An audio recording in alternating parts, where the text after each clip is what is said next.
Hello mga ka-bright and welcome back sa ating channel, and for today's video, pag-uusapan naman natin ang kaibahan ng narrative at chronological text structure. Let's go!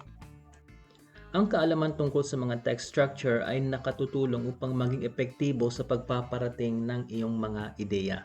Ang narrative at chronological text structures ay dalawa sa ilang mga text structures na kasama nila cause-effect, problem solution, description, definition at iba pa. Ano nga ba ang narrative text structure? Ang narrative text structure o narration ay gumagamit ng storytelling approach. Pinagsasama-sama nito ang mga events, characters at ang central theme upang makagawa ng storya. Kadalasang ginagamit ang structure na ito sa fiction, ngunit ginagamit din ito sa non-fiction para makakuha ng interest galing sa mga mambabasa.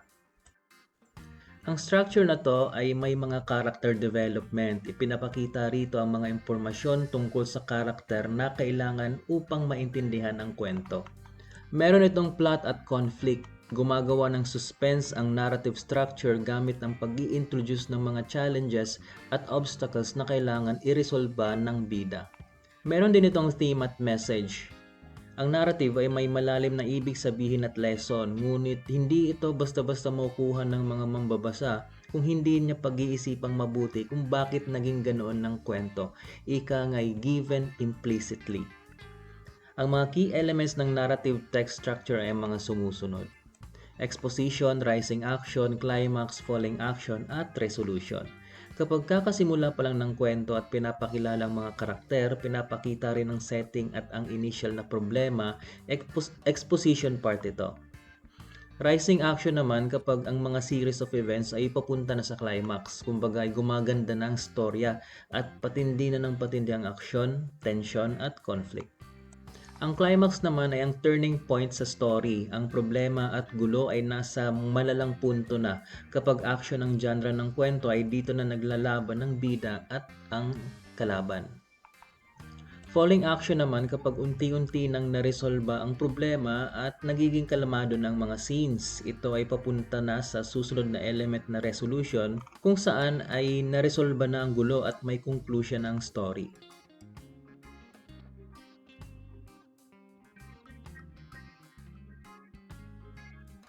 Pumunta naman tayo sa chronological text structure. Pinapakita ng structure na to ang pagkakasunod-sunod ng mga impormasyon kung kailan sila nangyari. Kadalasang ginagamit ang structure na to kapag pinag-uusapan ng mga historical accounts, biographies at mga scientific reports kung saan ang pagkakasunod-sunod ng mga event ay napaka-importante. Dahil rin sa structure na to, nalilinawan ang mga readers kung paanong ang isang pangyayari ay naging dahilan upang mangyari ang isa pa. Ika nga'y cause-effect. Pwede rin gumamit ang structure na to ng mga specific dates o time periods para makapagbigay ng konteksto.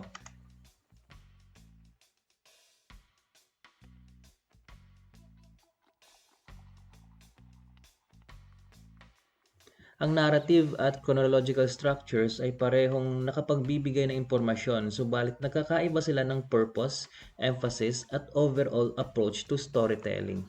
Ang focus ng narrative ay ang storytelling. Ibig sabihin, ang sulat mo ay pwedeng hindi nagkakasunod-sunod ayon sa kung kailan siya nangyari. Ang focus naman ng chronological ay ang pagpapakita ng impormasyon ayon sa order kung kailan sila nangyari. Ang narrative ay engaging at entertaining, nakapagbibigay aliw ito sa mga readers, habang ang chronological naman ay informative at factual. Ang mga importanteng information ng narration ay ang characters, plot at theme, habang ang chronological naman ay ang mga dates, time frames at transitions. Ginagamit ang narrative text structure sa pagsusulat ng fiction o non-fiction. Sa chronological naman ay ang mga historical account, biographies at reports. Narito naman ang mga advantages ng narrative text structure. Increase engagement. Dahil sa nakakaaliw ang approach na to, mas nakakaengganyo siya ng mga mambabasa. Enhance memory. Mas maganda raw ang memory retention kung narrative structure ang gagamitin mo. Emotional connection.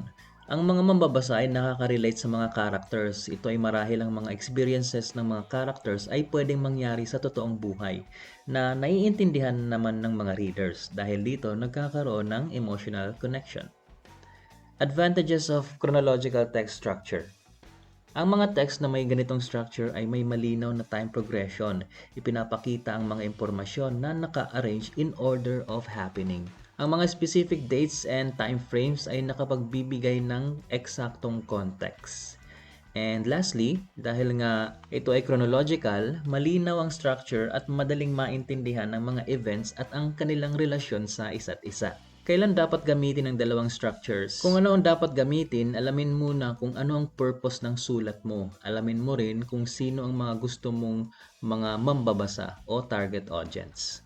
Gamitin ang narrative kapag gusto mong maaliw at makuha ang interest ng readers. Ito ay mangyayari kapag maganda ang kwento mo, may magandang tema at nakaka-relate si readers. Gamitin ang chronological kapag gusto mong mag-present ng mga factual information sa malinaw na paraan at in sequential manner. Maaari mo ring i-combine ang dalawang structures na to para mas ma-enhance pa ang experience ng readers. Halimbawa, pwede kang mag-present ng mga events chronologically habang gumagamit ng mga elements ng narration na sila exposition, rising action, climax, falling action, at resolution.